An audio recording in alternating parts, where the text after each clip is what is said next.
Welcome to it as once again Hollywood Best brings you Game On, and I am Caesar Mapena in the company of Shane McGregor, and we are at an exciting time in as far as football every season when we come into this point of the campaign with about a month and a half to go until the end of the campaign. Shane, just to start off differently, two South African coaches, Davids and Barker, in the semi-finals of the CAF Confederation Cup. It's never happened before. You yourself as a coach, talk about this from a South African point of view and what it means to be at this point where we've got coaches that are right up there amongst the very best of them in some of the best competitions the continent has to offer.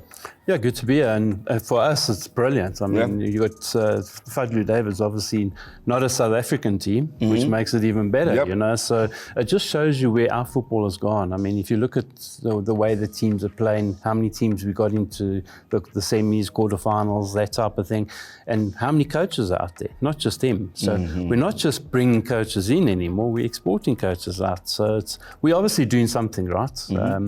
I'm talking about the teams, but yeah, that's brilliant, you know. It's going to be an exciting game, I think. Exciting game, exciting time to be alive as well in the way of South African football when you look at what's happening with the club scene internationally, with the national team as well. But let's bring our focus back to what's happening out in England. And, well, we've talked a lot about Liverpool leading the charge from December and before that, but Craven Cottage is one place you've always been wary of and you've always warned us about. And Liverpool go out there and suffer a defeat at the hands of Fulham in what's an exciting 5-goal thriller. Yeah, especially at Craven Cottage, you know. And I watched the game. They came back at the end, Liverpool, but just weren't good enough.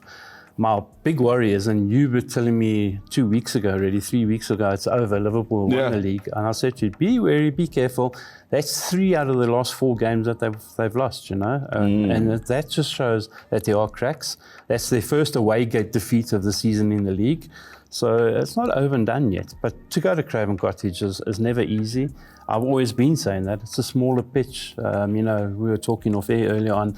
It's much like a Wits used to be. Smaller, more compact. So it's harder for the so-called bigger teams to play there. But yeah, Liverpool weren't good enough on the day.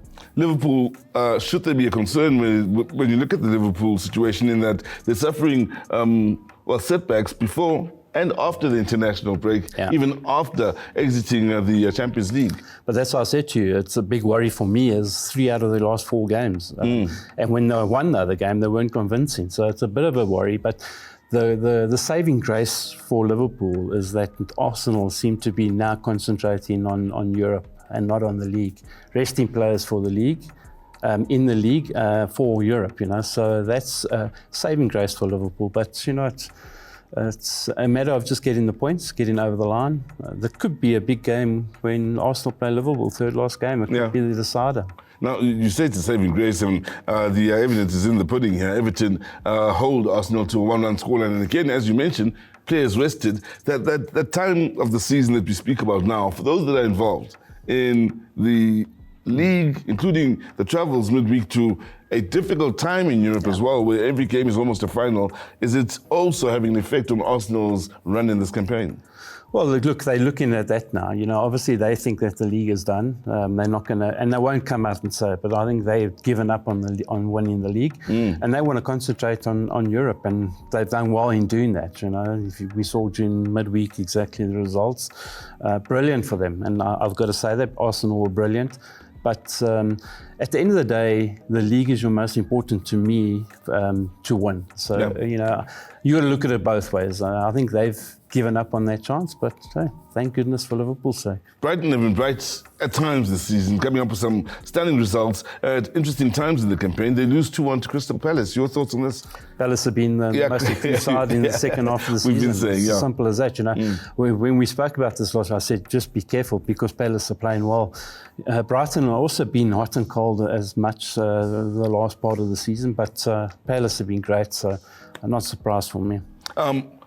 They're placed out in England. When we speak of good sides, we have to include Brighton in there, just sides that are worth watching. Aston Villa and Nottingham Forest are no different, but Villa come up with an impressive win in what was a good game to look forward to going into the weekend. Yeah, I didn't see that coming. I must be very honest with you. You know, Villa was still also in Europe, so to put on the same team and go out and get a result like that was brilliant. Forest have been playing well.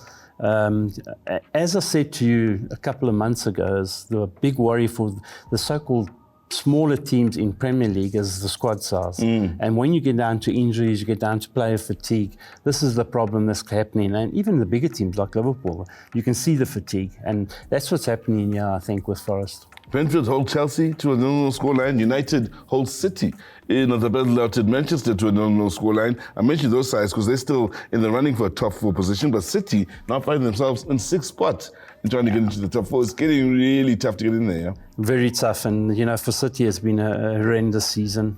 Both Man United clubs has been a horrendous both season. Both Manchester clubs, yeah. Yeah, and when you look at this and you look at that game, and I think you said off air earlier on, is Man United seem to lift their games when they play the big teams, but when they play against other teams, nowhere.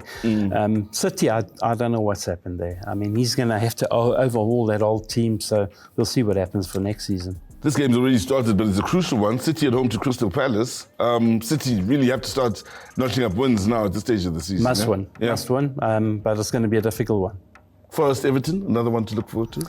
Very good one. Everton have also raised their game, and Forest also need the victory. Everton are safe now, so which is the big thing, which was their number 1 for the season, just get safe.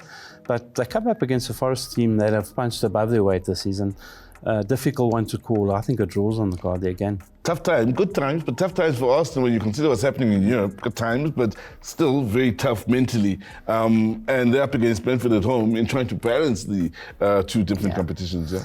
Brentford have gone off the boil a bit of late, so it's the ideal opportunity for Arsenal to put the pressure back on. I think they'll get the job done.